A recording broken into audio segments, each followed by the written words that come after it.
Welcome my YouTube channel chemistry by Devang Mistry. આજના વિડીયોમાં આપણે જોઈશું હેલો એરિન સંયોજનોની ઇલેક્ટ્રોન અનુરાગી વિસ્થાપન પ્રક્રિયા. લાસ્ટ વિડીયોની અંદર તમે આવું જોયું હતું કે ધારો કે હેલો એરિન સંયોજન છે ક્લોરોબેન્ઝિન. એ ક્લોરોબેન્ઝિનની અંદર ન્યુક્લિયોફાઇલ એટેક કરે છે NU. એટલે આ ન્યુક્લિયોફાઇલ જાય ક્લોરિન જ્યાં છે ત્યાં ક્લોરિન ત્યાંથી બહાર નીકળશે. ન્યુક્લિયોફાઇલ તરીકે OH-, CN-, NO2- વગેરે આપણે લઈ શકાય. તો આજે વિસ્થાપન થયું હતું તે વિસ્થાપન હતું કેન્દ્ર અનુરાગી વિસ્થાપન પ્રક્રિયા. ઇંગ્લિશમાં આપણે એને કહીએ સબસ્ટિટ્યુશન ન્યુક્લિયોફિલિક રિએક્શન, એટલે કે SN રિએક્શન, SN પ્રક્રિયા. તમે સમજો વાતને કે C6H5Cl સંયોજનનું સૂત્ર હોય એમાંથી બને છે C6H5NU. OH હોય તો C6H5OH ફિનોલ. બરાબર. હવે બીજી પ્રક્રિયા આપણે આજે જે ભણીશું તે હશે ઇલેક્ટ્રોન અનુરાગી વિસ્થાપન પ્રક્રિયા. ઇલેક્ટ્રોન અનુરાગી વિસ્થાપન પ્રક્રિયા ઇંગ્લિશમાં કહેવાય electrophilic substitution reaction. Electrophilic substitution reaction એટલે એને કહી શકું છું SE રિએક્શન. SN પેલું હતું, આ છે SE. જોજો જરા અહીંયા શું થાય છે. ક્લોરોબેન્ઝિન એની અંદર એટેક કરશે ઇલેક્ટ્રોફાઇલ.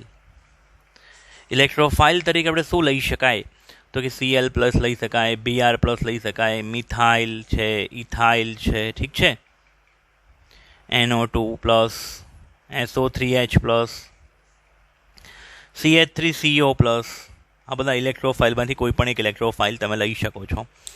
Cl+ કે Br+ લીધો હોય તો એને તમે કહી શકો હેલોજિનેશન.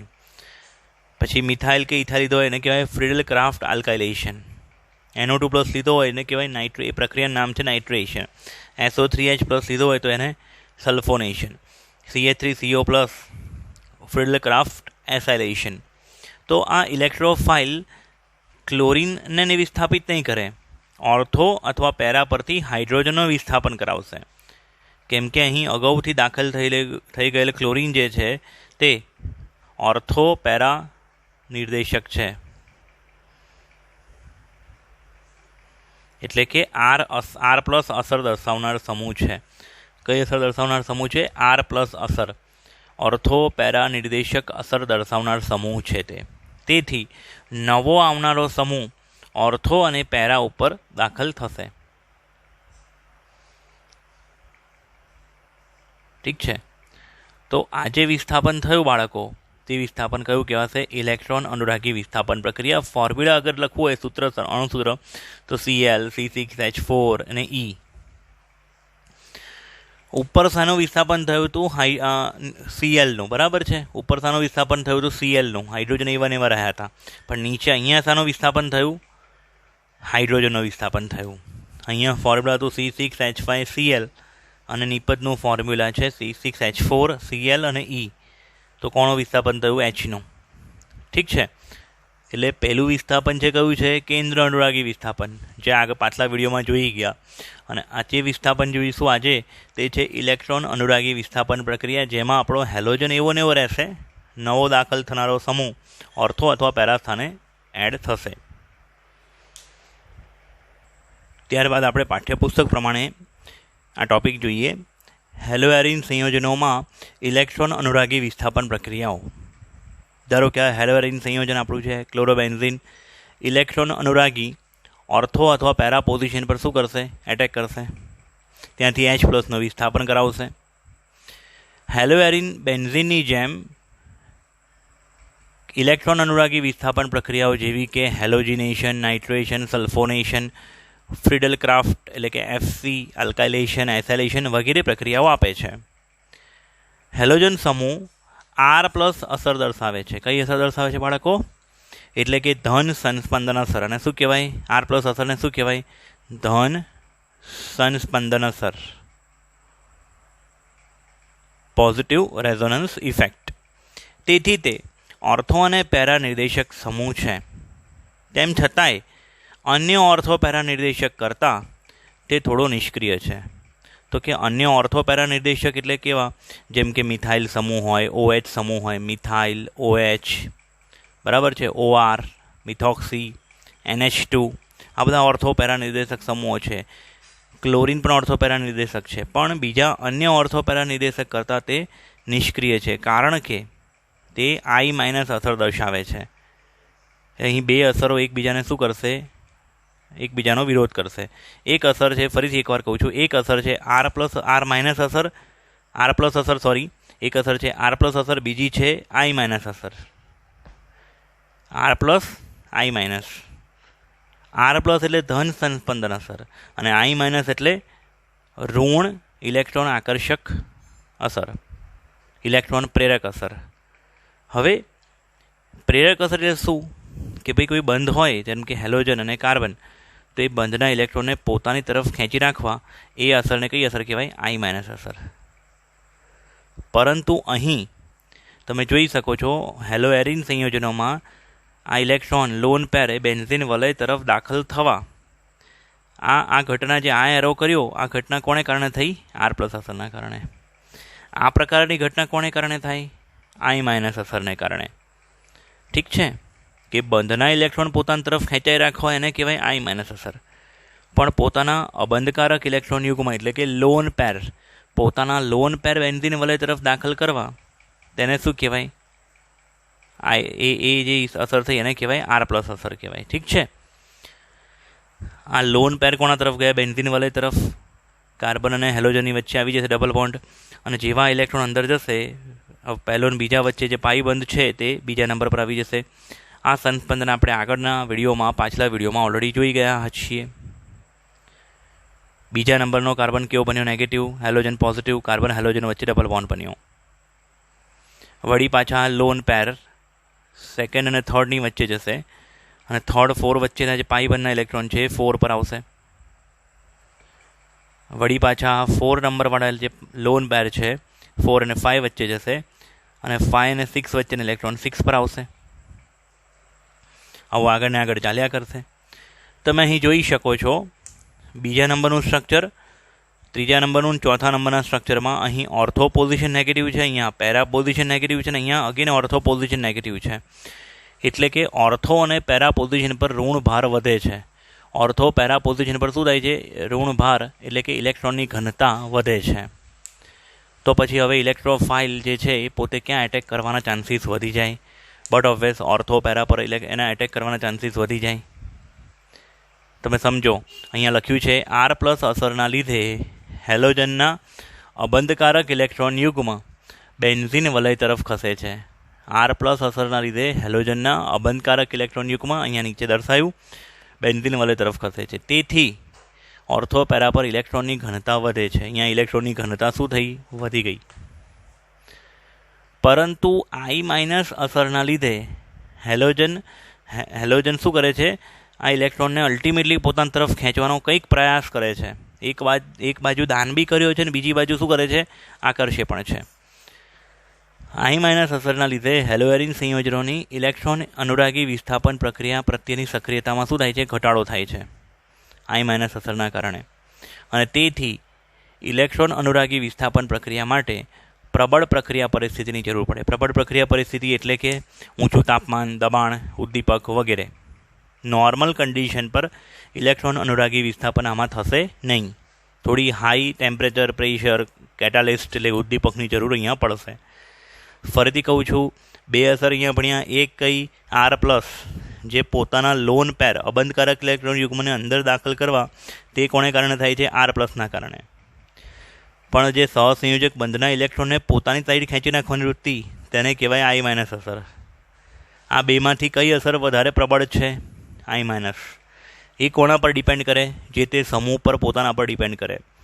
જેમ કે આજે મિથાઇલની વાત કરું કે OH સમૂહની વાત કરું, તો એમાં આ પ્રકારનું વલણ ના હોય, એમાં અલગ વલણ હોય. પણ હાલમાં આપણે ડિસ્કસ કયું ચેપ્ટર કરી રહ્યા છીએ? હેલોજનવાળું ચેપ્ટર. એટલે હેલોજનવાળા સંયોજનોની અંદર, હેલોએરિન સંયોજનોની અંદર R પ્લસ અસર કરતાં I- અસર કેવી છે? વધુ પ્રબળ. તેથી એની સક્રિયતામાં શું થઈ જાય છે? ઘટાડો. ઠીક છે બાળકો? હવે હેલોએરિન સંયોજનોની અંદર ઇલેક્ટ્રોન અનુરાગી વિસ્થાપન પ્રક્રિયાઓના આપણે અહીંયા ઉદાહરણ જોઈએ. 1, 2, 3, 4 અને 5 ઉદાહરણ છે. પહેલું ઉદાહરણ છે હેલોજિનેશન. એમાં ક્લોરિનેશન, બ્રોમિનેશન આપણે કરાવી શકીએ. ક્લોરિનેશન કરાવવું હોય તો Cl2 વત્તા FeCl3, બ્રોમિનેશન કરાવવું હોય તો Br2 વત્તા FeBr3 ઉદ્દીપક લેવાનો. આ જે FeCl3 ઉદ્દીપક જે છે એ આ Cl2માં જે 2 ક્લોરિન પરમાણુઓ રહેલા છે તેનું વિષમ વિભાજન કરાવશે અને Cl+ અને Cl- આવું ઉત્પન્ન થશે. આમાંથી આ Cl+ ને કહેવાય ઇલેક્ટ્રોન અનુરાગી, જે થશે ઓર્થો અથવા પેરા પોઝિશન પર જશે, અંદર જશે અને ઓર્થો પેરા પરથી H+ આવશે બહાર. જે H+ બહાર આવશે તે Cl- સાથે જોડાઈને HCl બનાવી દેશે. ઠીક છે. એ Cl+ અંદર જવાને કારણે 1,2 ડાયક્લોરોબેન્ઝીન અથવા 1,4 ડાયક્લોરોબેન્ઝીન મળશે. આમાં પેરાવાળી નિપજ મુખ્ય હશે, ઓર્થોવાળી નિપજ ગૌણ હશે, યાદ રાખજો. નાઇટ્રેશનની અંદર HNO3, સાંદ્ર HNO3 વત્તા સાંદ્ર H2SO4 ઉદ્દીપક તરીકે. સાંદ્ર HNO3માંથી 2 વસ્તુ ઉત્પન્ન થશે, NO2+ અને OH-. આ NO2+ જે છે તે છે ઇલેક્ટ્રોન અનુરાગી. તે જશે અંદર, H+ ઓર્થો અને પેરા પોઝિશન પરથી ઓર્થો અને પેરા પરથી H+ બહાર આવશે. એ H+ OH સાથે જોડાઈને H2 બનાવશે અને NO2+ ઇલેક્ટ્રોન અનુરાગી અંદર જોડાશે. અહીંયા બનશે 1-chloro-2 નાઇટ્રોબેન્ઝીન, 1-chloro-4 નાઇટ્રોબેન્ઝીન. ઓર્થો અને પેરામાંથી પેરાવાળી નિપજ કેવી મળશે? મુખ્ય. સલ્ફોનેશનમાં તમે સાંદ્ર H2SO4, ધુમાયમાન H2SO4 પણ લઈ શકો છો, જ્યારે તમે ઓલિયમ કહો છો. અહીંયાથી 2 આયનો છૂટા પડશે, SO3H+ OH-. આ SO3H+ ઇલેક્ટ્રોફાઇલ એટલે છે ઇલેક્ટ્રોન અનુરાગી તરીકે વર્તશે અને એ ઇલેક્ટ્રોન અનુરાગી ઓર્થો અથવા પેરા પોઝિશન પર જોડાશે અને આ રીતે નિપજ આપશે.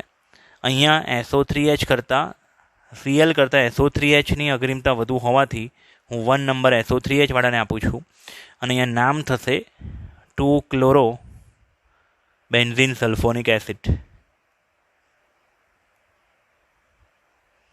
2-chloro-બેન્ઝીન સલ્ફોનિક એસિડ. આનું નામ થશે 4-chloro-બેન્ઝીન સલ્ફોનિક એસિડ અથવા પેરા-ક્લોરો-બેન્ઝીન સલ્ફોનિક એસિડ પણ કહેવાય. બરાબર છે.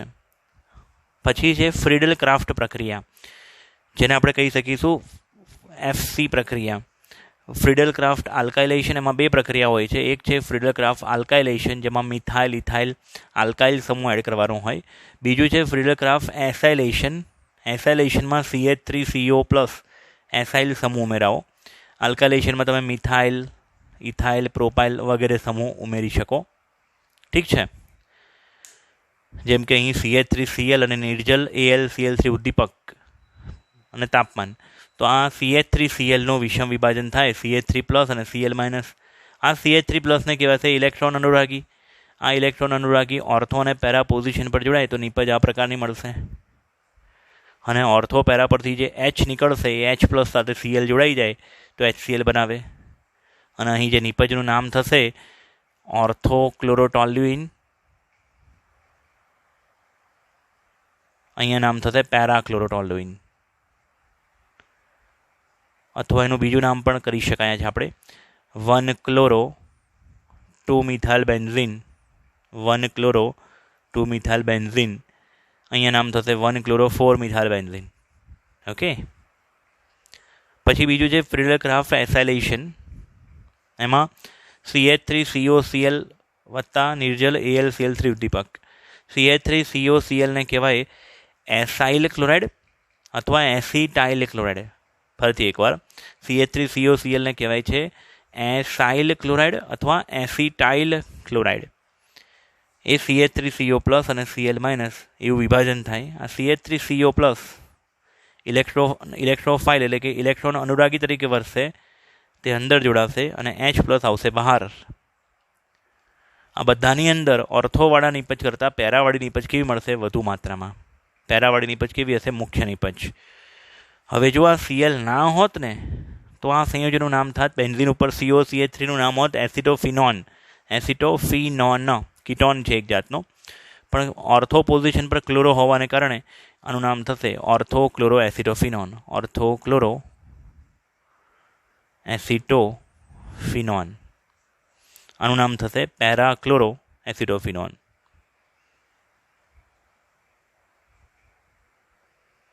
એસિટોફિનોન એ શું છે?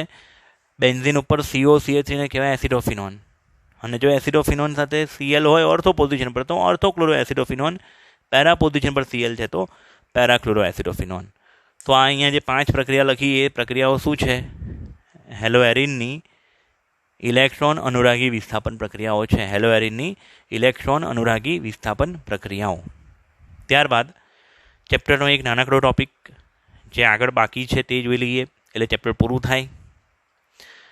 પાઠ્યપુસ્તક એનું નામ, એ ટોપિકનું નામ છે પોલી હેલોજન સંયોજનો. પોલી હેલોજન, પોલી એટલે એક કરતાં વધારે હેલોજન હોય તેવા સંયોજનો. અને એ પોલી હેલોજન સંયોજનોનું આપણી ટેક્સ્ટબુકની અંદર, આપણી ચોપડીમાં ખાલી ઉપયોગિતા અને એના ગુણધર્મો ચર્ચા કર્યા છે. પરંતુ કોમ્પિટિટિવ એક્ઝામમાં અને MCQ માટે 1 માર્કના પ્રશ્નો માટે રિએક્શન્સ પણ તમારે યાદ રાખવાની છે, કે એમની બનાવટ પણ યાદ રાખવાની છે. એટલે હું જે ભણાવું એ નોટ ડાઉન કરી લેજો. ઓકે, હવે આપણે કેટલાક પોલી હેલોજન સંયોજનો જોઈશું, તેમની બનાવટ, રાસાયણિક ગુણધર્મો અને એમની ઉપયોગિતા, ભૌતિક ગુણધર્મો. કેટલાક પોલી હેલોજન સંયોજનોમાં CH2Cl2 નું નામ, અહીંયા હું તમને ખાલી એ લોકોના નામ વિશે જણાવું છું. આના પછીના નેક્સ્ટ ટોપિકમાં હું તમને એની બનાવટને, ગુણધર્મો વિશે સમજાવીશ. CH2Cl2 જેને કહેવાય છે મિથિલિન ડાયક્લોરાઇડ. મિથિલિન શબ્દ ઉપયોગમાં આવે છે CH2 માટે. મિથિલિન શબ્દ કોના માટે ઉપયોગમાં આવે છે? CH2 માટે. મિથિલિન ડાયક્લોરાઇડ કોમન નેમ થયું. સામાન્ય IUPAC નામ થાય ડાયક્લોરોમિથેન. CHCl3 એનું સામાન્ય નામ છે ક્લોરોફોર્મ. IUPAC નામ છે ટ્રાયક્લોરોમિથેન. CHI3 નું સામાન્ય નામ થાય આયોડોફોર્મ. અગર CHBr3 હોત તો બ્રોમોફોર્મ થઈ જાત. એનું IUPAC નામ થાય ટ્રાય આયોડોમિથેન. CCl4 જેનું સામાન્ય નામ થાય કાર્બન ટેટ્રાક્લોરાઇડ અને એનું IUPAC નામ થશે ટેટ્રાક્લોરોમિથેન. ઠીક છે. CF2Cl2 જેને કહેવાય ક્લોરોફ્લોરોકાર્બન્સ, CFC, અથવા એને ફ્રીઓન પણ કહી શકાય, ફ્રીઓન. પછી જોઈશું આપણે DDT, PP ડાયક્લોરો ડાયફિનાઇલ ટ્રાયક્લોરોઇથેન. એક નાનકડું નામ છે, PP ડાયક્લોરો ડાયફિનાઇલ ટ્રાયક્લોરોઇથેન, જેનું સ્ટ્રક્ચર આ રીતનું છે.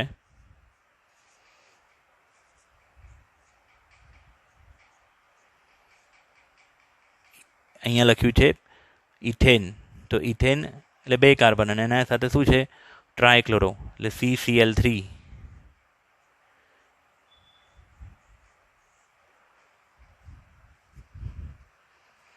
ઓકે, હવે એ લોકોની 1 by 1 બનાવટ જોઈએ. સૌથી પહેલાં CH2Cl2 વિશે ભણીએ. હવે આપણે જોઈએ CH2Cl2 એટલે કે મિથિલિન ડાયક્લોરાઇડ અથવા મિથિલિન ક્લોરાઇડ વિશે. સૌ પ્રથમ જોઈએ આપણે મિથિલિન ક્લોરાઇડની બનાવટ. એની 3 બનાવટ છે. એક તો ક્લોરોફોર્મમાંથી. ક્લોરોફોર્મનું આપણે કરાવીશું નિયંત્રિત રિડક્શન, પાર્શિયલ રિડક્શન. અગર ક્લોરોફોર્મનું સંપૂર્ણ રિડક્શન કરાવી નાખીએ તો CH4 બની જાય. બધા ક્લોરિન નીકળી જાય અને બધા H અંદર આવી જાય તો CH4 થઈ જાય. પણ આપણે શું કરાવીશું? એનું નિયંત્રિત રિડક્શન ઝિંક વત્તા HCl અથવા તો નિકલ ઉદ્દીપકની હાજરીમાં હાઇડ્રોજન વાયુ. હાઇડ્રોજનના 2 પરમાણુઓમાંથી એક પરમાણુ જશે અંદર કાર્બન સાથે જોડાશે, એક પરમાણુ ક્લોરિનને બહાર લાવશે, એક ક્લોરિન પરમાણુ બહાર આવશે, એટલે બનશે HCl અને વત્તા નિપજમાં મળ્યું CH2Cl2. ત્યારબાદ બીજી બનાવટ છે મિથેનનું. 2 વખત આપણે શું કરાવીશું? ક્લોરિનેશન. મિથેનનું કરાયું બાળકો આપણે ક્લોરિનેશન, એમાંથી મળ્યું ક્લોરોમિથેન, એનું વળી પાછું ક્લોરિનેશન કરાયું. સૂર્યપ્રકાશની હાજરીમાં Cl2 વડે મુક્ત મૂલક હેલોજિનેશનમાં આપણે આ ભણ્યા હતા. એમાંથી એક મુક્ત મૂલક અંદર જાય, એક હાઇડ્રોજન બહાર આવે. વળી પાછું આ જે બન્યું CH3Cl ક્લોરોમિથેનનું બીજા Cl2, એમાંથી એક Cl અંદર આવે, એક H બહાર આવે, એટલે વળી પાછું આમાંથી શું બનશે? CH2Cl2.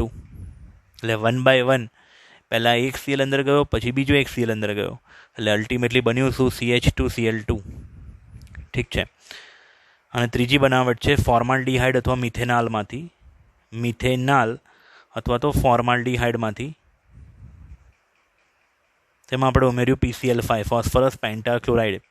ફોસ્ફરસ પેન્ટાક્લોરાઇડ ઓક્સિજનને ઉઠાઈ લેશે અહીંથી અને PCl5ની અંદર એવું સમજી લો PCl3 Cl અને Cl આવું છે. તો આ PCl3 જે ખરો ને એ ઓને ઓ સાથે રિએક્ટ કરશે અને આ બે જે Cl રહ્યા ને તે કાર્બન સાથે જોડાઈ જશે. એટલે બનશે શું? આ બે ક્લોરીન અંદર ગયા એટલે બનશે શું? CH2Cl2. ઓ નીકળી ગયો, બરાબર.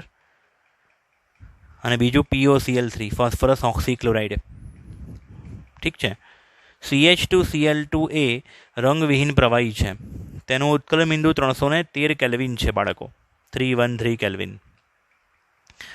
CH2Cl2નો સૌથી વધુ ઉપયોગ દ્રાવક તરીકે એટલે કે એઝ અ સોલ્વન્ટ થાય, રંગ દૂર કરવા, પેઇન્ટ દૂર કરવા માટેના કેમિકલ તરીકે થાય.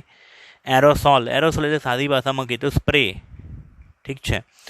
એરોસોલમાં પ્રોપેલન્ટ તરીકે એક ફ્યુઅલ તરીકે પણ વાપરી શકાય, તેનો ઉપયોગ થાય. ઔષધોના ઉત્પાદનમાં પણ તેનો દ્રાવક તરીકે ઉપયોગ થાય છે. તે ધાતુની સફાઈ માટે તથા ફિનિશિંગ માટેના દ્રાવક તરીકે વપરાય. અમુક મેટલની સરફેસ ઉપર ચમક લાવવી હોય તેના માટેના કેમિકલ તરીકે પણ વાપરી શકાય. CH2Cl2 મનુષ્યના ચેતાતંત્રને નુકસાન કરે છે. હવામાં રહેલા CH2Cl2ના થોડા પ્રમાણમાં આપણા શ્વાસમાં જવાથી સાંભળવાની ક્ષમતા અથવા જોવાની ક્ષમતામાં આંશિક નુકસાન થાય છે. હવામાં મિથિલિન ક્લોરાઇડના વધુ પ્રમાણથી ચક્કર આવવા, ઉલટી થવી, હાથ પગની આંગળીઓ અને અંગૂઠામાં ઝણઝણાટી અથવા તો જડતા આવવી વગેરે થાય છે.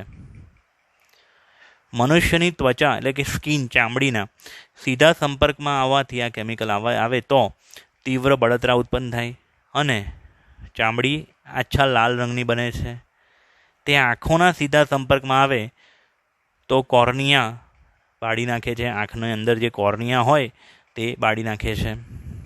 હા, એના થયા ગુણધર્મો અને એની અમુક ઉપયોગિતા. ત્યારબાદ બીજું કેમિકલ જોઈએ, CHCl3 ક્લોરોફોર્મ વિશે ભણીએ હવે આપણે. ત્યારબાદ હવે આપણે જોઈએ CHCl3 એટલે કે ક્લોરોફોર્મ. એના વિશે સૌથી પહેલાં જોઈએ બનાવટની અલગ અલગ 4 રીતો છે. એમાં પહેલી રીત છે ઇથેનોલનું કરાવવાનું ઓક્સિડેશન. આ ઓની બ્રેકેટમાં લખ્યો છે એ સંજ્ઞા શું સૂચવે છે? ઓક્સિડેશન સૂચવે છે. અહીંયા આપણે ઓક્સિડેશન કરતા તરીકે બ્લીચિંગ પાવડર લીધેલો છે ને બ્લીચિંગ પાવડર બે કામ કરશે, ઓક્સિડેશન બી કરશે અને ક્લોરિનેશન બી કરશે. બ્લીચિંગ પાવડરનો આ જે Cl2 છે એ ઓક્સિડેશન કરતા બી છે, સાથે સાથે એ ક્લોરિનેટિંગ એજન્ટ બી છે. અને અહીં આપણે બંનેની જરૂર પડવાની છે એટલા માટે આપણે બ્લીચિંગ પાવડર લીધેલો છે. એટલે ઇથેનોલ આલ્કોહોલનું રૂપાંતર ઓક્સિડેશન થવાથી ઇથેનાલ આલ્ડીહાઇડમાં થઈ જશે. CH3CHOમાં તમે ગણી શકો છો 2 કાર્બન, 6 હાઇડ્રોજન, 1 ઓક્સિજન. C2H6O છે ફોર્મ્યુલા, જ્યારે અહીંયા C2H4O. એટલે આના કરતાં ઇથેનોલ કરતાં ઇથેનાલમાં 2 હાઇડ્રોજન ઓછા છે. હાઇડ્રોજન દૂર થવા એને શું કહેવાય? ઓક્સિડેશન કહેવાય. હાઇડ્રોજન દૂર થવું એને શું કહેવાય બાળકો? ઓક્સિડેશન. એટલે આલ્કોહોલનું રૂપાંતર થયું આલ્ડીહાઇડમાં. આલ્ડીહાઇડનું હજી બ્લીચિંગ પાવડર વડે ક્લોરિનેશન થશે અને જે આ આલ્ફા કાર્બન છે ને CHOની બાજુવાળો કાર્બન આલ્ફા, એ આલ્ફા કાર્બન પરથી 3 H નીકળી જશે. એ 3 Hની બદલે કોણ આવી જશે? 3 ક્લોરિન. એટલે એનું નામ થઈ જાય 2,2,2 ટ્રાયક્લોરોઇથેનાલ અથવા એનું બીજું નામ છે ક્લોરલ. શું નામ છે એનું બીજું નામ? છે ક્લોરલ. CCl3CHO. આ CCl3CHOના 2 અણુ 2 molecules ઓફ CCl3CHO અને કેલ્શિયમ હાઇડ્રોક્સાઇડનો એક અણુ જો રિએક્ટ કરે તો આપણને નિપજ તરીકે મળશે ક્લોરોફોર્મ અને HCOO twice Ca એટલે કે કેલ્શિયમ ફોર્મેટ. કેવી રીતે પ્રક્રિયા થતી જોઈએ? આ બંને વચ્ચે પ્રક્રિયા કેવી રીતે થતી જોજો અહીંયા જરા. CCl3CHO એટલે કે ક્લોરલના 2 અણુ અને કેલ્શિયમ હાઇડ્રોક્સાઇડના 1 અણુ કે CaOH 2 વખત COH ટ્વાઇસ. હવે તમે જુઓ આટલો પોર્શન ભેગો થઈ જાય તો શું બનાવી દે? CCl3 HCCl3 એટલે શું બને છે? CHCl3 ક્લોરોફોર્મ બની ગયા 2 અણુ. અને CaOO એની સાથે 2 આ ભાગ જોડાઈ જાય. વિચારો જરા, કેલ્શિયમની સાથે ઓક્સિજન જે છે, ઓક્સિજનની સાથે C ડબલ બોન્ડ O અને H આવું જો થઈ જાય તો આ HCOO એને શું કહેવાય? ફોર્મેટ. HCOO H હોત તો ફોર્મિક એસિડ થાત, પણ HCOO ને શું કહેવાય? ફોર્મેટ. અને 2 વખત એટલે ડાયફોર્મેટ અથવા કેલ્શિયમ ફોર્મેટ એટલું પણ કહી શકાય. ઠીક છે, એટલે કેલ્શિયમ ફોર્મેટ બની ગયું. અને એના પછી આગળ બીજી બનાવટ છે એસિટોનમાંથી. CH3COCH3 એસિટોનનું બીજું નામ છે પ્રોપેનોન. એસિટોનનું બીજું નામ છે બાળકો પ્રોપેનોન. CH3COCH3 અને ક્લોરિનેશન એનું ફરીથી પાછું શું કરાયું? બ્લીચિંગ પાવડર વડે ક્લોરિનેશન. જે વસ્તુ અહીંયા તમે ઇથેનાલનું કરાવ્યું હતું એવું અહીંયા એસિટોનનું શું કરાયું આપણે? ક્લોરિનેશન. તો COની ડાયરેક્ટ બાજુમાં જે કાર્બન છે આલ્ફા કાર્બન, લેફ્ટ અથવા રાઈટ બેમાંથી કોઈ પણ એક કાર્બનનું શું થશે? ક્લોરિનેશન થશે અને એનું રૂપાંતર થઈ જશે ટ્રાયક્લોરોએસિટોન. CCl3COCH3 નામ શું? ટ્રાયક્લોરોએસિટોન. એ ટ્રાયક્લોરોએસિટોનના 2 અણુ કેલ્શિયમ હાઇડ્રોક્સાઇડના 1 અણુ સાથે રિએક્ટ કરશે અને જેવું અહીંયા થયું હતું એના જેવું જ થશે, સેમ ટુ સેમ પેલા સાથે પણ. અને આપણે નિપજમાં મળશે CHCl3 એટલે ક્લોરોફોર્મના 2 અણુ અને કેલ્શિયમ એસિટેટ. કેલ્શિયમ એસિટેટ અહીંયા આપણને મળ્યું હતું ક્લોરોફોર્મ અને કેલ્શિયમ ફોર્મેટ. ઠીક છે. ત્રીજી બનાવટની રીત છે ક્લોરલ હાઇડ્રેટ. ક્લોરલ હાઇડ્રેટ એટલે CCl3CHOH ટ્વાઇસ. જો શબ્દોમાં ઉલझતા નહીં. CCl3CHO હોય ને બાળકો, CCl3CHO તો એને કહેવાય ક્લોરલ. પણ CCl3CHOH ટ્વાઇસ હોય તો એને કહેવાય ક્લોરલ હાઇડ્રેટ. આ ક્લોરલ હાઇડ્રેટમાંથી જો પાણી નીકળી જાય ને, સમજવાનો પ્રયત્ન કરજો જરા. CCl3CHOH ટ્વાઇસ અગર આ ક્લોરલ હાઇડ્રેટમાંથી પાણી નીકળી જાય ને તો ક્લોરલ જ બની જાય પાછો. તમે જુઓ, CCl3CHO જ બની જાય પાછો અગર આમાંથી પાણી નીકળી જાય ને તો. એટલે એટલા માટે CCl3CHOH ટ્વાઇસને શું કહેતા હોય છે? ક્લોરલ હાઇડ્રેટ. એમાં સોડિયમ હાઇડ્રોક્સાઇડના 1 અણુની પ્રક્રિયા કરાવડાવી અને આપણને મળશે ક્લોરોફોર્મ વત્તા સોડિયમ ફોર્મેટ વત્તા પાણી.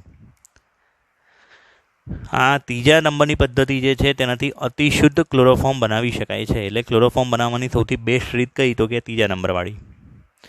ચોથી બનાવટ છે મિથેનમાંથી 3 વખત ક્લોરિનેશન કરાવીએ તો શું મળશે? CHCl3. મિથેનમાંથી પહેલાં મળ્યું ક્લોરોમિથેન, પછી મળ્યું ડાયક્લોરોમિથેન, પછી મળ્યું ટ્રાયક્લોરોમિથેન. એટલે અલગ અલગ અહીંયા 4 પદ્ધતિ બતાવેલી છે. હવે આપણે આ ક્લોરોફોર્મની બનાવટ તો જોઈ, ક્લોરોફોર્મના ગુણધર્મો અને ઉપયોગો જોઈએ. ક્લોરોફોર્મ રંગવિહીન પ્રવાહી છે. તેનું ઉત્કલન બિંદુ 334 કેલ્વિન છે. 334 કેલ્વિન એનું ઉત્કલન બિંદુ છે. તેની બાષ્પ દહનશીલ છે, યાદ રાખજો. તે મીઠી વાસ ધરાવે છે પણ તેને સૂંઘાય નહીં, કેમ કે તે થોડોક ઝેરી વાયુ છે એટલા માટે. તે આલ્કોહોલ અને ઇથરમાં દ્રાવ્ય છે. હા, તે પાણીમાં અદ્રાવ્ય, ખૂબ જ ઓછો દ્રાવ્ય.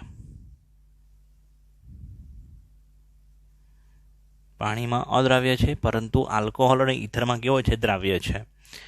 ક્લોરોફોર્મનો ઉપયોગ ઓપરેશન દરમિયાન દર્દીને બેભાન કરવા નિશ્ચેતક તરીકે વપરાતો હતો. નિશ્ચેતકને ઇંગ્લિશમાં કહેવાય છે એનેસ્થેસિયા. એટલે ક્લોરોફોર્મ જે છે એક જાતનો એનેસ્થેટિક છે, નિશ્ચેતક છે. એ વપરાતો હતો, પરંતુ હવે તેનું સ્થાન ઇથર જેવા ઓછા વિષાલુ અને સુરક્ષિત નિશ્ચેતકોએ લીધેલું છે. ક્લોરોફોર્મની બાષ્પમાં હવે નિશ્ચેતક હોય તેમાં કઈ બાબતો ધ્યાનમાં લેવી જોઈએ? તો ક્લોરોફોર્મની બાષ્પ જો શ્વાસમાં જતી રહે તો ચેતાતંત્ર નિર્બળ બને છે. 900 ppm પાર્ટ્સ પર મિલિયન એટલે 10 લાખમાંથી 900 અણુઓ ક્લોરોફોર્મના હોય તો ચેતાતંત્ર નિર્બળ બને. એટલે એનાથી ઓછું પ્રમાણ હોય તો ચાલે, 900 અથવા 900થી વધુ પ્રમાણ ન હોવું જોઈએ. બહુ ઓછા સમય સુધી શ્વાસમાં જાય તો તેના દ્વારા ચક્કર, થાક લાગવું, માથામાં દુખાવો થઈ શકે છે. અને જો વધુ માત્રામાં લાંબા સમય સુધી જો એ સંપર્કમાં આવે તો યકૃત અને કિડનીને નુકસાન કરે છે. યકૃત અને કિડનીને નુકસાન કરવા પાછળનું કારણ શું? તો કે તેમાં ક્લોરોફોર્મ દ્વારા COCl2 બને છે. કેટલીક વ્યક્તિઓની ત્વચા ક્લોરોફોર્મમાં ડૂબી રહેવાથી તેમાં ઘા પડે છે, એટલે ચામડીમાં ક્રેક જેવું ઘા પડે. રાસાયણિક રીતે ક્લોરોફોર્મનો ઉપયોગ ચરબી એટલે ફેટ, આલ્કેલોઇડ, આયોડિન અને અન્ય પદાર્થોમાં દ્રાવક તરીકે ઉપયોગી થાય. આની આગળ આપણે CH2Cl2 જોયું હતું, તેનો ઉપયોગ બી દ્રાવક તરીકે થાય છે. ક્લોરોફોર્મનો ઉપયોગ બી દ્રાવક તરીકે થઈ શકે છે. બીજું, હાલમાં ક્લોરોફોર્મનો ઉપયોગ ફ્રીઓન પ્રશીતક એટલે કે એસી અને રેફ્રિજરેટરમાં જે ફ્રીઓન વપરાય, બરાબર છે, મોટે ભાગે હવે ફ્રીઓનનું સ્થાને HFC હાઇડ્રોફ્લોરોકાર્બન ઉપયોગમાં લેવામાં આવે છે. પણ જે જગ્યા પર ફ્રીઓન વપરાય છે, ફ્રીઓન R22ના ઉત્પાદનમાં ક્લોરોફોર્મનો ઉપયોગ થાય છે. બીજું છે CHCl3 પ્રકાશની હાજરીમાં હવા દ્વારા ધીમે ધીમે અત્યંત વિષાલુ COCl2માં રૂપાંતર પામે છે. શેમાં રૂપાંતર પામે છે? કાર્બોનિલ ક્લોરાઇડ એટલે કે ફોસ્જીનમાં રૂપાંતર પામે છે. CHCl3નું રૂપાંતર શેમાં થાય છે? COCl2, કાર્બોનાઇલ ક્લોરાઇડ અથવા ફોસ્જીન જેને કહેવાય. તેથી ક્લોરોફોર્મનો સંગ્રહ લાલ રંગવાળી બોટલમાં સંપૂર્ણ ભરીને કરવામાં આવે છે. એટલે હવામાં એ બોટલમાં સહેજ બી હવા ના જાય તે રીતે સંપૂર્ણ ક્લોરોફોર્મ જ હોય તે રીતે ભરવામાં આવે છે. એ ઉપરાંત ક્લોરોફોર્મનું રૂપાંતર COCl2માં ન થાય તેના માટે તેમાં સહેજ માત્રામાં આલ્કોહોલ ઉમેરવામાં આવે છે. ફોસ્ફોરિક એસિડ H3PO4 પણ ઉમેરી શકો તમે. પ્રક્રિયા શું થાય? જો કદાચ હવા સાથે કોન્ટેક્ટમાં આવે સૂર્યપ્રકાશની હાજરીમાં CHCl3 + O2 + સૂર્યપ્રકાશ, તો આ ક્લોરોફોર્મનું રૂપાંતર થઈ જાય છે COCl2માં અને HClમાં. અને આ તો બધા એના જનરલ આપણે ભૌતિક ગુણધર્મો જોયા. આના પછી હવે આપણે જોઈશું ક્લોરોફોર્મની કેટલીક કેમિકલ રિએક્શન્સ. ઓકે, ત્યારબાદ આપણે જોઈએ ક્લોરોફોર્મના રાસાયણિક ગુણધર્મો. ક્લોરોફોર્મનો સૌથી પહેલો ગુણધર્મ છે એનો એસિડિક સ્વભાવ, નિર્બળ એસિડિક સ્વભાવ. પ્રબળ બેઝિક માધ્યમમાં એટલે કે OH ધરાવતા માધ્યમમાં, OH- ની હાજરીમાં તે શું કરશે? H+ ગુમાવવાનું વલણ ધરાવે છે. કાર્બન હાઇડ્રોજન વચ્ચેના જે ઇલેક્ટ્રોન છે એ કાર્બન લઈ લેશે. OH બેઝ હાઇડ્રોજનને ઇલેક્ટ્રોનનું દાન કરશે, એટલે કે અહીંથી H+ પ્રોટોન સ્વીકારશે, બેઝ પ્રોટોન સ્વીકારે અને ક્લોરોફોર્મ કેવી રીતના વર્તે? એસિડ તરીકે પ્રોટોનનું દાન કરશે. એટલે બન્યું શું? H2O. અને આ ઇલેક્ટ્રોન કાર્બને લઈ લીધો એટલે અહીંયા શું બન્યું? CCl3-. ઠીક છે. આ જે CCl3 કાર્બન આયન બન્યો, કાર્બન આયન નેગેટિવ આયન, તે સંસ્પંદનના કારણે કેવો હોય છે? સ્થાયી હોય છે. અહીં કાર્બન પાસે જે અબંધકારક ઇલેક્ટ્રોન યુગ્મ છે તે કાર્બનની ભલે P કક્ષકમાં હતો પણ એ શિફ્ટ થઈ જાય છે ક્લોરિનની D કક્ષકમાં. એટલે પાઈ ઇલેક્ટ્રોનનું P કક્ષકમાંથી, કાર્બનના P કક્ષકમાંથી ક્લોરિનની D કક્ષકમાં શિફ્ટિંગ થશે. અહીંયા બંધ બનશે, ડબલ બોન્ડ અને ક્લોરિન નેગેટિવ. પછી આ સંસ્પંદન આગળ જાય, ડબલ બોન્ડ જે અહીંયા જમણી બાજુ છે તેની બદલે ઉપર, પછી એની બાજુ, આ બાજુની સાઈડ, એટલે આ ડબલ બોન્ડ ફર્યા કરે. એટલે આવું 1, 2, 3, 4 સંસ્પંદન દોરી શકાય. એને કારણે સ્થાયી થવાને કારણે એ OH શું કર્યું? H+ સ્વીકાર્યું. એટલે આપણે કહી શકાય કે આ કેવો એસિડિક સ્વભાવ ધરાવે છે. ઠીક છે. પછી બીજું છે ઓક્સિડેશન, જે આગળ જોઈ ગયા કે ક્લોરોફોર્મ એ ફોસ્જીનમાં રૂપાંતર પામે છે. અને ફોસ્જીન એ શું છે? ઝેરી વાયુ. તેને રૂપાંતર પામતો અટકાવવા માટે શું કરવાનું એ આપણે આગળ જોઈ ગયા. પછી ક્લોરોફોર્મનું રિડક્શન કરી શકાય છે. તમે એનું જો પાર્શિયલ રિડક્શન કરાવો, આંશિક રિડક્શન, તો ક્લોરોફોર્મ કન્વર્ટ થાય છે CH2Cl2માં. એટલે કે એક હાઇડ્રોજન ઉમેરાયો, એક ક્લોરિન બહાર આવ્યો. પરંતુ જો એ ક્લોરોફોર્મનું સંપૂર્ણ રિડક્શન થઈ જાય, બાળકો, સંપૂર્ણ રિડક્શન જો થઈ જાય છે તો સંપૂર્ણ રિડક્શન થાય તો એ ક્લોરોફોર્મનું રૂપાંતર શેમાં થાય છે? મિથેન CH4માં. અને 3HCl. એટલે આંશિક રિડક્શન થાય તો મિથિલિન ક્લોરાઇડમાં રૂપાંતર થાય, અને જો સંપૂર્ણ રિડક્શન થાય તો મિથેનમાં CH4માં. પછી એનું ક્લોરિનેશન, CHCl3નું વધુ ક્લોરિનેશન થાય, વધુ આગળ ફર્ધર, તો CCl4માં રૂપાંતર થાય કાર્બન ટેટ્રાક્લોરાઇડ. આપણે જાણીએ છીએ કે મિથેનમાંથી શું બને? CH3Cl, CH3Clમાંથી CH2Cl2, CH2Cl2માંથી ક્લોરોફોર્મ, અને ક્લોરોફોર્મમાંથી CCl4. એટલે એક ચેઇન રિએક્શન થાય. ઠીક છે ને? પછી બીજું છે જળ વિભાજન, હાઇડ્રોલિસિસ થાય જલીય KOH અથવા NaOH અથવા સિલ્વર હાઇડ્રોક્સાઇડ અથવા જલીય Ag2O. બરાબર? તો આ Clનું રૂપાંતર તેમાં Clનું સબસ્ટિટ્યુશન એટલે વિસ્થાપન થઈ જાય OH દ્વારા. હવે જ્યારે યાદ રાખજો, એક જ સેમ કાર્બન પર એક કરતાં વધારે OH સમૂહ હોય, સેમ કાર્બન પર એક કરતાં વધારે OH સમૂહ આવેલા હોય તો એ સંયોજન કેવું હોય છે? અસ્થાયી. હા, ક્લોરલ હાઇડ્રેટ CCl3CHOH2 ક્લોરલ હાઇડ્રેટ એમાં અપવાદ હતો.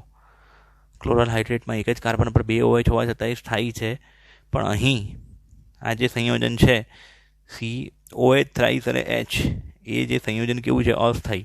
જ્યારે એક જ કાર્બન પર એક કરતાં વધારે OH હોય, 2 OH, 3 OH, 4 OH, તો એ સંયોજન કેવું હોય છે? અસ્થાયી. અને તરત જ પાણી ગુમાવે છે. પાણી ક્યાંથી ગુમાવ્યું એને જોઈએ, અહીંયા ધ્યાન આપજો. OH અને અહીંથી H, એટલે શું થઈ ગયું? H2O થઈ ગયું. કોઈ પણ જગ્યાએથી OH અને H. બાકી શું રહ્યું? C અને O. તો C અને O વચ્ચે શું બનશે? Double bond. અને OH સિંગલ બોન્ડથી ખરો જ. એટલે H, આ H અહીંયા લખ્યો છે, જુઓ જરા, C ડબલ બોન્ડ O અને COH. ઠીક છે? HCOOH, જેને તમે શું કહો? ફોર્મિક એસિડ કહેવાય. મિથેનોઇક એસિડ અથવા ફોર્મિક એસિડ. અને ફોર્મિક એસિડ બેઝિક માધ્યમ તો ઓલરેડી છે જ KOHનું, તો બેઝિક માધ્યમમાં ફોર્મિક એસિડ તેમાં રૂપાંતર થઈ જશે ક્ષાર HCOOK, સો પોટેશિયમ ફોર્મેટ. ઠીક છે? હજી આગળ જઈએ. ત્યારબાદ ક્લોરોફોર્મની બીજી અમુક 4-5 રિએક્શન જોઈ લઈએ. ક્લોરોફોર્મ દ્વારા એક કસોટી આપવામાં આવે છે જેનું નામ છે કાર્બાઇલ એમાઇન કસોટી અથવા આઇસોસાયનાઇડ કસોટી. જે કસોટીમાં નિપજમાં આપણને આઇસોસાયનાઇડ મળતું હોય છે, અને જે કસોટી વપરાય છે પ્રાથમિક એમાઇનની પરખ કસોટી. પ્રાથમિક એમાઇન એટલે શું? NH2 સમૂહ સાથે નાઇટ્રોજન સાથે એક જ કાર્બન જોડાયેલો હોય તેવું. એલિફેટિક સમૂહ પણ હોઈ શકે અથવા એરોમેટિક સમૂહ પણ હોઈ શકે. એલિફેટિક પ્રાથમિક એમાઇન હોઈ શકે અથવા એરોમેટિક પ્રાથમિક એમાઇન પણ હોઈ શકે. પ્રાથમિક એમાઇનની રિએક્શન કરીશું ક્લોરોફોર્મ અને KOH સાથે થોડા ઊંચા તાપમાને. તો આટલો પોર્શન જે છે અંડરલાઇન કરું છું, જોજો જરા, RN અને આ C જોડાઈ જાય. આ C જે છે અહીંથી N સાથે જતો રહે તો શું બને? RN ટ્રિપલ બોન્ડ C, જેને કહેવાય આઇસોસાયનાઇડ અથવા કાર્બાઇલ એમાઇન અથવા આઇસોનાઇટ્રાઇલ પણ કહેવાય. આ 2 H, આ 1 H, એટલે ટોટલ 3 H થયા. 3 H અને 3 OH, 3 H2O બનાવશે. 3 પોટેશિયમ અને 3 ક્લોરિન, 3 KCl બનાવશે. આ આખી કસોટીનો ઉપયોગ ઓલમોસ્ટ આ કસોટી સિમ્પલ જ છે, અને આ કસોટી બીજી એકવાર ભણવામાં આવશે. ક્યારે? 13મા ચેપ્ટર વખતે. નાઇટ્રોજનયુક્ત કાર્બનિક સંયોજનો ચેપ્ટરનું નામ છે. બીજું, ડીહેલોજિનેશન એટલે કે હેલોજન દૂર થવો. ક્લોરોફોર્મ એટલે શું? CHCl3. અને હું અલગ અલગ રીતે લખું છું. જોજો અહીંયા મેં કેવું લખ્યું છે? CHCl3. બરાબર છે? HCCl3 મતલબ વાત થયું ને? અને અહીંયા પણ જોજો જરા, CHCl3 અને વચ્ચે 6Ag એટલે 2 મોલેક્યુલ કોના? ક્લોરોફોર્મના. અહીંયા જોજો જરા, 2 મોલેક્યુલ, 2 અણુ શેના? ક્લોરોફોર્મના. 6 પરમાણુ શેના? સિલ્વરના. તો સિલ્વરના 6 પરમાણુઓ 6 ક્લોરિન સાથે રિએક્ટ કરશે અને બનાવશે 6AgCl. ઓકે? બાકી જે પોર્શન રહ્યો CH અને CH, એ ટ્રિપલ બોન્ડથી એકબીજા સાથે જોડાઈ જશે. કંઈક આ પ્રક્રિયા પેલા વુડ્સ પ્રક્રિયા જેવી લાગે છે. વુડ્સ પ્રક્રિયામાં એક જ હેલોજન હતો અને એમાં નિપજમાં આલ્કેન મળતું હતું, જ્યારે અહીંયા આપણે નિપજમાં શું મળ્યું? આલ્કાઇન. ઇથાઇન. ઇથાઇનનું બીજું નામ શું છે બેટા? Acetylene. CH triple bond CH, ethyne એટલે કે એસિટિલિન. ઓકે? 8મા નંબર પર તમે કીટોનની પ્રક્રિયા કરાવી શકો છો ક્લોરોફોર્મ સાથે. કીટોનમાં C double bond O carbon partial positive, oxygen partial negative, because of વિદ્યુત ઋણતાના તફાવતના કારણે. અને ક્લોરોફોર્મની અંદર CCl3- તો આ H+ બટ ઓબ્વિયસ કોની પાસે જશે? પોઝિટિવ આયન જશે ઋણ આયન પર અને ઋણ આયન જશે ધન પર. ઠીક છે ને? અને પાઈ બંધ તૂટી જશે. અને એવું જ થયું જુઓ જરા અહીંયા. CH3 આજુબાજુવાળા એવા ને એવા, વચ્ચે C, ઉપર CCl3. ઠીક છે? અને O સાથે H, સિંગલ બોન્ડ થઈ ગયો ડબલ બોન્ડની બદલે. એ જે ક્લોરેટોન છે એ હિપ્નોટિક મતલબ નિંદ્રા પ્રેરી ઔષધ છે. બરાબર છે? સ્લીપિંગ એજન્ટ જેને કહી શકાય ઇંગ્લિશમાં. બીજું, ક્લોરોફોર્મનું નાઇટ્રેશન પણ કરાવી શકીએ છીએ. ક્લોરોફોર્મનું નાઇટ્રેશન કરાવવાનું HNO3 વડે. HNO3માંથી 2 આયનો છૂટા પડ્યા છે, OH- અને NO2+. ક્લોરોફોર્મમાંથી મેં 2 આયનો છૂટા પડ્યા છે, CCl3 અને H+. તો H+ જશે OH સાથે, NO2 આવશે CCl3 સાથે જોડાશે, એટલે CCl3NO2, જેને કહેવાય ક્લોરોપિક્રિન. ક્લોરોપિક્રિન જે છે એ જીવાણુનાશી કીટનાશક છે અને જેનો બહોળા પ્રમાણમાં ઉપયોગ થાય છે. પછી એક પ્રક્રિયા છે જેમાં ક્લોરોફોર્મ વપરાય છે, જેનું નામ છે રીમર-ટીમાન પ્રક્રિયા. રીમર-ટીમાન પ્રક્રિયા જે 11મા ચેપ્ટરમાં જોઈશું આપણે, ફિનોલવાળા ચેપ્ટરમાં. આ રીમર-ટીમાન પ્રક્રિયામાં ફિનોલ સાથે ક્લોરોફોર્મ અને NaOH ઉમેરવામાં આવે, વળી પાછું થોડું NaOH અથવા KOH ઉમેરવામાં આવે, અને પછી છેલ્લા સ્ટેપમાં HCl ઉમેરવામાં આવે. આખી એક મોટી ચેઇન રિએક્શન છે. અને આખી પ્રક્રિયાના અંતે આપણને મળે છે આ સેલિસાલ્ડીહાઇડ, અથવા તો એનું બીજું નામ થઈ શકે છે 2-હાઇડ્રોક્સીબેન્ઝાલ્ડીહાઇડ. 2-હાઇડ્રોક્સીબેન્ઝાલ્ડીહાઇડ. ઠીક છે? આ નિપજનું નામ છે સેલિસાલ્ડીહાઇડ અથવા 2-હાઇડ્રોક્સીબેન્ઝાલ્ડીહાઇડ, અને એ બનવાની પ્રક્રિયાનું નામ છે રીમર-ટીમાન પ્રક્રિયા. ઓકે, હવે આપણે જોઈએ આયોડોફોર્મ CHI3. આયોડોફોર્મની બનાવટ, જેને આયોડોફોર્મ કસોટી કહે છે, એ આયોડોફોર્મ કસોટી કોણ આપી શકે? યાદ રાખજો, CH3C ડબલ બોન્ડ O વાળો આલ્ડીહાઇડ અથવા કીટોન. આવો આલ્ડીહાઇડ કયો હોય? તો કે ભાઈ એસિડ આલ્ડીહાઇડ, કેમ કે અહીંયા H મૂકી દો, CH3CHO એસિડ આલ્ડીહાઇડ થઈ જાય. અથવા તો પછી ketone CH3CO, CH3CH3CO, CH2CH3CH3CO, benzene cycle C6H5 એસિટોફિનોન. એટલે એવો કીટોન કે જેમાં બીજા નંબર પર શું હોય? CO, અને ફર્સ્ટ પર CH3. ઠીક છે? તો આવો આલ્ડીહાઇડ કે કીટોન આ કસોટી આપી શકે છે. બીજું, CH3CHOH. અહીંયા તમે શું મૂકી શકો? કાં તો H મૂકી શકો, કાં તો કાર્બનની શૃંખલા મૂકી શકો. બરાબર છે? એટલે કાં તો ઇથેનોલ આ કસોટી આપી શકે, પ્રોપેન-2-ઓલ આપી શકે, બ્યુટેન-2-ઓલ આપી શકે, પેન્ટેન-2-ઓલ આપી શકે.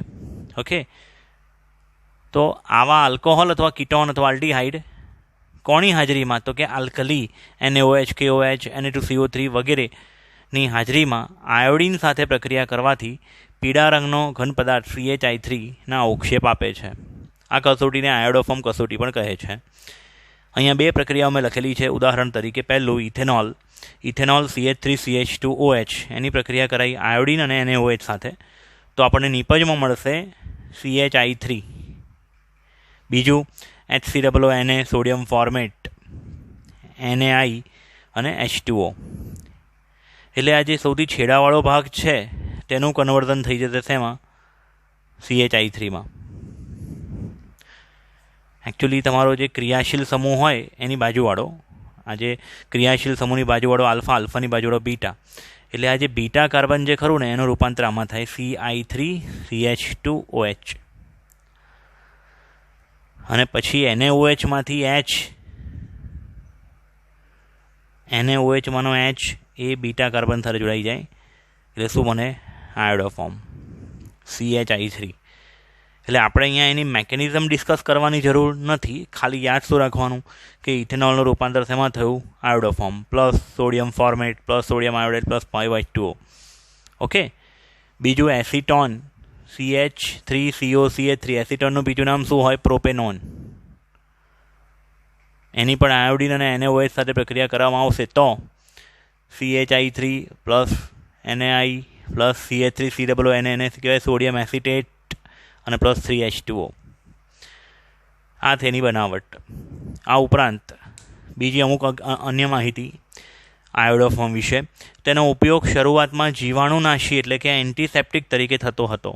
જે રીતે આપણે ઘરોમાં ડેટોલ, સેવલોન વાપરીએ છીએ, તેવી રીતે આયોડોફોર્મનો ઉપયોગ હોસ્પિટલની અંદર થાય. હોસ્પિટલની અંદર જેની સ્મેલ હોય, તમે હોસ્પિટલમાં પ્રવેશો, એની એક પોતાની એક સ્મેલ તમને દેખાય, શું કહેવાય, ફીલ થાય છે.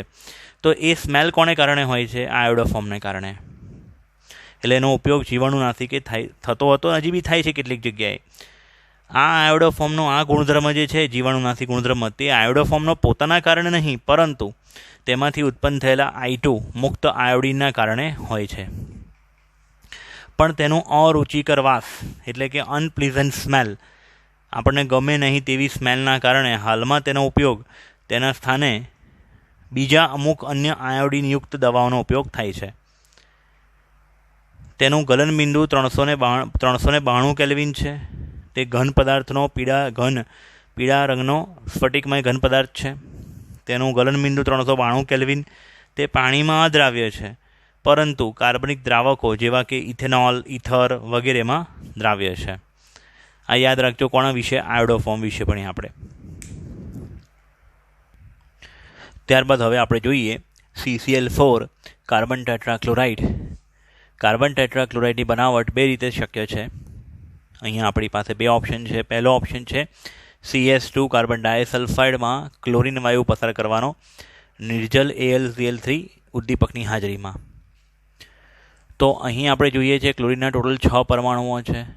તેમાંથી 4 ક્લોરીનના પરમાણુ કાર્બન સાથે જોડાશે અને સલ્ફરના 2 પરમાણુ બીજા 2 ક્લોરીન સાથે જોડાશે. એટલે S2Cl2 અને 4 ક્લોરીન કાર્બન સાથે જોડાશે, જેથી બનાવશે CCl4 કાર્બન ટેટ્રાક્લોરાઇડ, અથવા આનું બીજું નામ છે ટેટ્રાક્લોરોમિથેન. બીજી બનાવટ મિથેનનું ચેઇન જે રિએક્શન છે, મિથેનની ચેઇન રિએક્શન, કે ભાઈ મિથેનમાંથી પહેલાં બને છે ક્લોરોમિથેન, ક્લોરિનેશન દ્વારા ક્લોરોમિથેનમાંથી બને CH2Cl2, CH2Clમાંથી બને છે ક્લોરોફોર્મ, અને એમાંથી બને છે CCl4. 1, 2, 3, 4 વખત ક્લોરીનના અણુ નાખવા પડે, એટલે આ થઈ ગઈ રિએક્શન. મિથેન વત્તા 4Cl2 સૂર્યપ્રકાશની હાજરી, CCl4 વત્તા 4HCl. ઠીક છે. CCl4 રંગવિહીન સુગંધીદાર પાણી કરતાં ભારે પ્રવાહી છે. તે પાણીમાં અદ્રાવ્ય છે. અને આગળ બી આપણે એવું જ ભણ્યા હતા, બરાબર ને? એ બધા પાણીમાં દ્રાવ્ય જ હતા. પાણીમાં દ્રાવ્ય છે, પરંતુ ઇથેનોલ અને ઇથરમાં દ્રાવ્ય છે. તેનું ઉત્કલન બિંદુ 350 કેલ્વિન છે. તેની બાષ્પ ન સળગે તેવી હોવાથી તેલ, ચરબી, પેટ્રોલ વગેરેથી લાગેલી આગને બુઝાવવા માટે CCl4નો ઉપયોગ પાયરીનના નામે થાય છે. પેટ્રોલિયમથી લાગેલી આગ બુઝાવવા માટે તેનો ઉપયોગ થઈ શકે. ઊંચા તાપમાને લગભગ 773 કેલ્વિન તાપમાને પણ તે કેવું હોય છે? સ્થાયી હોય છે. એ સમયે હશે તે વાયુ સ્વરૂપમાં, પણ તે ન સળગે તેવો હશે. અને બીજું, તે જે આગ લાગવા માટેનું જે પ્રવાહી છે, ફ્યુલ, એની ફરતે શું બનાવી દેશે? એક લેયર, કોટિંગ. એટલે એનો સંપર્ક હવા સાથે થવા દેશે નહીં. ઠીક છે. એટલે આગ ઓલવવામાં એ કામ લાગે. બીજું, પણ ઊંચા તાપમાને પાણી સાથે સંપર્કમાં આવતા ઝેરી પદાર્થ ફોસ્જીન આપણે જાણીએ છીએ COCl2, જે ક્લોરોફોર્મમાંથી પણ ફોસ્જીન બનતો હતો અને CCl4માંથી પણ ફોસ્જીન બની શકે છે પાણી સાથે સંપર્ક આવે તો ઊંચા તાપમાને. બીજું, તેનું ઉત્પાદન મોટા જથ્થામાં રેફ્રિજરન્ટ એટલે કે પ્રશીતક બનાવવા માટે થાય છે, અને એરોસોલ જે સ્પ્રે હોય એ સ્પ્રેમાં પ્રોપેલન્ટ તરીકે ઉપયોગ થાય છે. બીજું, CCl4નો ઉપયોગ CFC ક્લોરોફ્લોરોકાર્બન ફ્રીઓન વાયુ જેને આપણે કહીએ, અને અન્ય કેટલાક કેમિકલના સંશ્લેષણ એટલે કે બનાવટ માટે કાચા માલ રો મટીરિયલ તરીકે ઉપયોગમાં આવે છે. એટલે CCl4 એ શું છે? ઉપયોગી રસાયણો બનાવવા માટેનો એક રો મટીરિયલ તરીકે પણ વપરાય. બીજું, ઔષધોના ઉત્પાદનમાં પણ તે ઉપયોગી છે. અમુક મેડિસિન, દવાઓના ઉત્પાદનમાં ઉપયોગી છે. બીજું, 1960ના મધ્ય સુધી તેનો ઉપયોગ, CCl4નો ઉપયોગ ગ્રીસથી લાગેલા ડાઘા, ગ્રીસની સફાઈ કરવા માટે તથા ગ્રીસની સફાઈ માટેના દ્રવ એટલે કેમિકલ તરીકે, અને ઘરમાં દાગ દૂર કરવાના દ્રવ તરીકે એટલે કે ઘરમાં દાગ દૂર કરવાના કેમિકલ તરીકે તેનો ઉપયોગ થતો હતો. એવા કેટલાક પુરાવા છે કે CCl4ના વિશેષ સંપર્કથી મનુષ્યનું યકૃતનું કેન્સર થવાના ચાન્સીસ છે. તેની મુખ્ય અસરો ચક્કર આવવા, માથું હલકું થવું, ઉબકા, ઉલટી વગેરે છે, જેના કારણે ચેતાકોષો, માણસની નર્વસ સિસ્ટમ જે છે તેમાં ક્ષતિ પહોંચે છે, કાયમી ક્ષતિ પહોંચી શકે છે. ગંભીર પરિસ્થિતિમાં આવી અસરોથી તરત બેભાન થઈ જવું, મૂર્છિત થઈ જવું એટલે કોમામાં જતું રહેવું, બેહોશી આવી અથવા મૃત્યુ પામવું વગેરે થઈ શકે છે. આ થયું કોના વિશે આપણે ભણ્યા? CCl4 carbon tetrachloride. આ ઉપરાંત CCl4 વિશે કેટલીક અન્ય માહિતી કે CCl4ના વિશેષ સંપર્કથી હૃદયના ધબકારા અનિયમિત કે બંધ થઈ શકે છે. CCl4નો આંખ સાથે સીધો સંપર્ક થાય તો બળતરા ઉત્પન્ન થાય છે. જો CCl4 હવામાં મુક્ત થાય તો વાતાવરણમાં પહોંચે છે અને ઓઝોન સ્તરનું ક્ષયન કરે છે. ઓઝોન સ્તરના ક્ષયનને કારણે પારજાંબલી કિરણો UV રેઝ જે છે તે સીધા આપણા શરીરના સંપર્કમાં આવે, કેમ કે સૂર્ય અને આપણે પૃથ્વીની સપાટીની વચ્ચે જે ઓઝોન સ્તર છે તે પારજાંબલી કિરણોને અહીં આવતા રોકે છે. પરંતુ જો એ ઓઝોનના સ્તરમાં ગાબડા પડે તો પારજાંબલી કિરણો આપણા કોન્ટેક્ટમાં આવે અને તેથી વધુ સંપર્કમાં આવવાથી ચામડીનું કેન્સર, આંખના રોગો અથવા તેનો વિકાર એટલે વિકૃતિ, રોગ પ્રતિકારક શક્તિ એટલે ઇમ્યુની સિસ્ટમ આપણી જે છે તેમાં ખલેલ પહોંચી શકે છે. આ ઉપરાંત CCl4ની કેટલીક રાસાયણિક પ્રક્રિયાઓ આપણે જોઈ લઈએ. CCl4નું જો ઓક્સિડેશન કરાવીએ પાણીની હાજરીમાં ઊંચા તાપમાને તો CCl4 અને પાણીની વરાળ વચ્ચે પ્રક્રિયા થઈને COCl2 ફોસ્જીન બને છે અને 2HCl. CCl4નું રિડક્શન જો થાય, પાર્શિયલ રિડક્શન, આંશિક રિડક્શન, તો Fe અને FeH2O વડે 2 હાઇડ્રોજન વાયુ ઉત્પન્ન થશે. એ હાઇડ્રોજનના પરમાણુ ઉત્પન્ન થશે. એ હાઇડ્રોજન પરમાણુમાંથી એક પરમાણુ જશે અંદર, એક ક્લોરીન આવશે બહાર. ઠીક છે, એટલે બનશે ક્લોરોફોર્મ. પછી આ CCl4નું જો જળ વિભાજન થાય, CCl4માં 4 ક્લોરીન પરમાણુ છે કાર્બન સાથે, એ ચારેયનું OH વડે વિસ્થાપન થઈ જાય તો આપણને આવી નીપજ મળે, જે ખૂબ જ અસ્થાયી હશે. આપણે આગળ વાત કરી કે જ્યારે એક જ કાર્બન પર, સેમ કાર્બન પર એક કરતાં વધારે OH હોય તો એવું સંયોજન કેવું હશે? અસ્થાયી, અને તરત જ પાણી ગુમાવશે.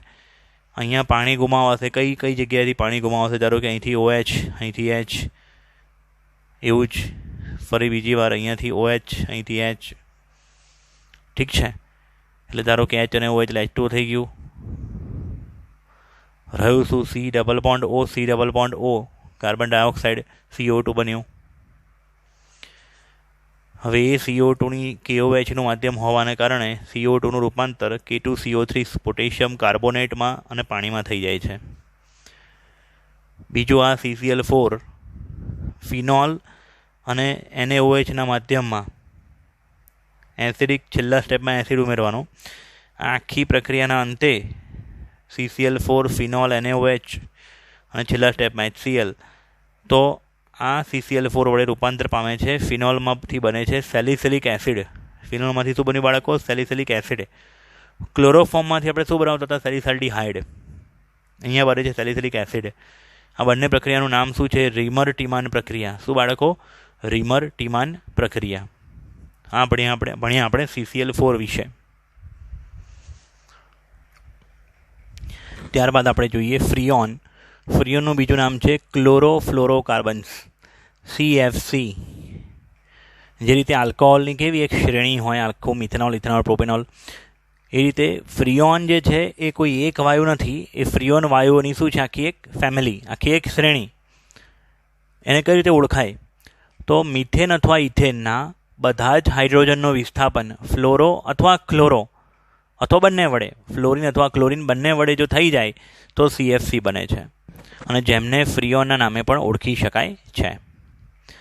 હવે ફ્રીઓન અલગ અલગ છે. ફ્રીઓન 14, 13, 12, 11. તો આ નામ કઈ રીતે પડશે? તો પહેલાં તો અહીંયા જે આગળનો 1 છે ને એટલે એક કાર્બન એવું સૂચવે છે. જો અહીંયા બધી જગ્યાએ એક જ કાર્બન છે, પહેલાં 4 સંયોજનોમાં એક જ કાર્બન છે, એટલે મિથેનમાંથી ઉત્પન્ન થયા આ લોકો. હવે અહીંયા કેટલા ફ્લોરિન છે? 4 એટલે 4 1 4 ફ્રીઓન 14. અહીંયા ફ્લોરિન છે 3 એટલે 13. અહીંયા ફ્લોરિન છે 2 12. અહીંયા ફ્લોરિન છે 1 એટલે 11. યાદ રહેશે. પછી જ્યારે 2 કાર્બન હશે ને ત્યારે તમે જુઓ 22 23 24. ઓકે, અહીંયા ફ્લોરિન 2 એટલે 22, ફ્લોરિન 3 એટલે 23, ફ્લોરિન 4 24. આવી એક આખી ફેમિલી છે જેને કહેવાય ફ્રીઓન ફેમિલી. ઓકે, આ ફ્રીઓન વાયુઓ અતિસ્થાયી, અપ્રતિક્રિયાત્મક એટલે એકદમ ઓછા રિએક્ટિવ, બિનઝેરી, સંક્ષારક એટલે નોન કોરોઝિવ એટલે કાટ ન લાગે તેવા, તેનાથી ધાતુઓને કાટ લાગતો નથી અને સરળતાથી પ્રવાહીમાં રૂપાંતર પામનાર વાયુઓ છે. એટલે એવા વાયુઓ કે જેને ઇઝીલી લિક્વિડ સ્વરૂપમાં કન્વર્ટ કરી શકાય છે. ફ્રીઓન 12 આ બધા પૈકી સૌથી વધારે ઉપયોગમાં લેવાતો વાયુ કયો છે? CF2Cl2. ફ્રીઓન 12 સૌથી વધારે વપરાશમાં લેવાતો વાયુ છે. તેનું ઉત્પાદન સ્વાર્ટ્ઝ પ્રક્રિયા દ્વારા, હેલોજન વિનિમયની એક પ્રક્રિયા ભણ્યા હતા આપણે આ ચેપ્ટરમાં આગળ, સ્વાર્ટ્ઝ પ્રક્રિયા અને ફિંકલસ્ટેન, એમાંથી સ્વાર્ટ્ઝ પ્રક્રિયામાં ફ્લોરિન અંદર દાખલ થતો હતો. તો CCl4 કાર્બન ટેટ્રાક્લોરમાં આપણે ઉમેર્યું એન્ટીમની ટ્રાયફ્લોરાઇડ, એન્ટીમની પેન્ટાક્લોરાઇડ ઉદ્દીપક, SbCl5 ઉદ્દીપકની હાજરીમાં CCl4માં ઉમેર્યું SbF3 અને એમાંથી રૂપાંતર પામ્યું CCl2F2 અને SbCl3. એટલે આ ફ્લોરિન ગયા અંદર અને આમાંથી 2 ક્લોરિન આવ્યા બહાર. ઠીક છે. સામાન્ય રીતે તેનો ઉપયોગ CF2Cl2નો ઉપયોગ એરોસોલમાં પ્રોપલન્ટ તરીકે, પ્રશીતન એટલે કે રેફ્રિજરન્ટ તરીકે અને એર કન્ડિશનર ACમાં કરવામાં આવે છે. 1974 સુધીમાં આ ફ્રીઓનનું વાર્ષિક ઉત્પાદન કુલ 20 કરોડ પાઉન્ડ એટલે 10 કરોડ કિલોગ્રામથી પણ વધુ હતું. પરંતુ એનો ઉપયોગ શું કરવામાં આવ્યો? પછી ઓછો કરી દેવામાં આવ્યો, કારણ કે આ ફ્રીઓન ક્ષોભાવરણમાં મુક્ત મૂલક શૃંખલા પ્રક્રિયાઓની શરૂઆત કરી અને ઓઝોનનું રૂપાંતર O2 અને Oમાં કરવા માંડ્યું. એટલે ફ્રીઓન વડે ઓઝોન જે છે એનું શું થયું? ક્ષયન, ઓઝોન સ્તરનું. અને તેથી આનો ઉપયોગ બંધ કરવામાં આવ્યો. અને આના વિશે આપણે ધોરણ 11માં 14મા ચેપ્ટરમાં ઓલરેડી ભણી ગયા હતા. ઠીક છે. એટલે આ ભણી આપણે ફ્રીઓન. હવે આપણે જોઈએ છેલ્લું સંયોજન DDT. એનું ફૂલ ફોર્મ છે PP- ડાયક્લોરો ડાયફિનાઇલ ટ્રાયક્લોરોઇથેન. ફરીથી એકવાર, DDTનું ફૂલ ફોર્મ છે PP- ડાયક્લોરો ડાયફિનાઇલ ટ્રાયક્લોરોઇથેન. હંમેશા શીખવાડ્યું છે જ્યારે નામ પરથી સ્ટ્રક્ચર બનાવવું હોય તો રિવર્સ જવાનું, બરાબર? એટલે સૌથી પહેલાં કોણ આવશે? ઇથેન. ઇથેન એટલે કેટલા કાર્બન? 2 carbon, CH3. ઇથેન સાથે ટ્રાયક્લોરો એટલે એની સાથે કેટલા ક્લોરિન જોડાયેલા હશે? 3. ટ્રાયક્લોરો એટલે CCl3 કરી નાખો, CCl3. ડાયફિનાઇલ એટલે આ 2Hનું પણ વિસ્થાપન કરી નાખું છું, CH3ની બદલે કરી નાખું છું CH, અને એ CHની સાથે જોડી દઉં છું ફિનાઇલ સમૂહ, બેન્ઝીન વલય.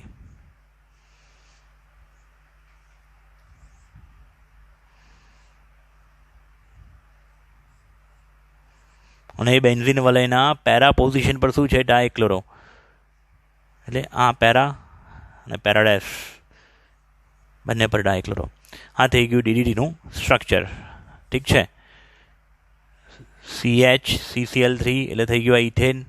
ઇથેનના સાથે 3 ક્લોરિન ટ્રાયક્લોરો, એની સાથે 2 ફિનાઇલ અને બંને ફિનાઇલ સાથે પેરા પોઝિશન પર શું છે? ક્લોરો. હવે આ જે DDT છે એને બનાવવું હોય તો એના માટે શું જોઈએ? એને બનાવવા માટે ક્લોરોબેન્ઝીનના 2 અણુ લેવાના. ફરીથી એકવાર, ક્લોરોબેન્ઝીનના 2 અણુ લેવાના.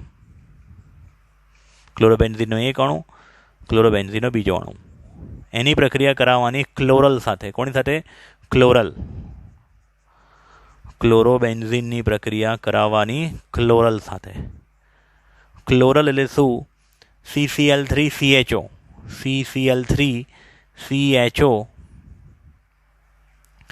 સી ડબલ બોન્ડ O અને H, બરાબર.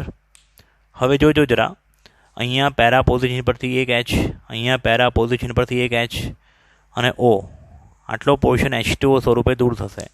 પરંતુ અહીં તમારે વાપરવું પડશે શું? સાંદ્ર H2SO4. H2SO4 શું કરશે? પાણી દૂર કરશે. ક્યાંથી પાણી નીકળશે જોજો જરા. અહીંયા પેરા પોઝિશન પરથી H, ક્લોરલમાંથી O, H2 નીકળી ગયું. બાકીનો જે ભાગ વધ્યો તે ભેગો થઈ ગયો. તો જો આ પોર્શન 2 ચકેડા અહીંયા દેખાડ્યા છે. આ 2 ચકેડાને કોની સાથે જોડ્યા? CH સાથે. અને CH સાથે કોણ છે? CCl3. આ DDT જે છે તેના વિશે આપણે અમુક માહિતી જોઈએ જે પાઠ્યપુસ્તકમાં આપેલી છે. પ્રથમ, ક્લોરીનયુક્ત કાર્બનિક જંતુનાશક તરીકે DDT બનાવવામાં આવેલો 1873માં. પરંતુ તે જંતુનાશક તરીકે એનો કઈ રીતે ઉપયોગ થશે પ્રોપર, તેની શોધ 1931માં સ્વિટ્ઝરલેન્ડમાં ગીગી ઔષધાલય, એટલે ગીગી નામનું કોઈ હોસ્પિટલ હશે તેમાં પોલ મુલર નામના સાયન્ટિસ્ટે કરી હતી. આ તો થઈ ગયું ચલો ઇતિહાસ. બીજો અમુક ઇતિહાસ અહીંયા એવી છે કે દ્વિતીય વિશ્વયુદ્ધ, સેકન્ડ વર્લ્ડ વોર પછી DDTનો ઉપયોગ બહુ વધારે માત્રામાં થવા માંડ્યો. કેમ કે મેલેરિયા ફેલાવનારા જ મચ્છરો અને ટાઇફસ નામનો તાવ, એની સામેની જે દવા, એના જે જીવાણુઓ હોય તેનો નાશ કરવા માટે તે અસરકારક હતું. જો કે 1940ના અંતમાં DDTના અધિક ઉપયોગોને કારણે કેટલીક સમસ્યાઓ ઉત્પન્ન થયેલી જોવા મળી. જેવી કે જંતુઓની અનેક પ્રજાતિઓએ DDT પ્રત્યે પ્રતિરોધાત્મકતા વિકસાવી લીધી હતી. આપણું બોડી જેવી રીતના કોઈ બહારની વસ્તુ માટે પ્રતિકાર કરે, રોગ પ્રતિકારક શક્તિ હોય આપણા શરીરમાં, એવી રીતના જીવાણુઓના શરીરમાં પણ શું હોય? રોગ પ્રતિકારક શક્તિ હોય.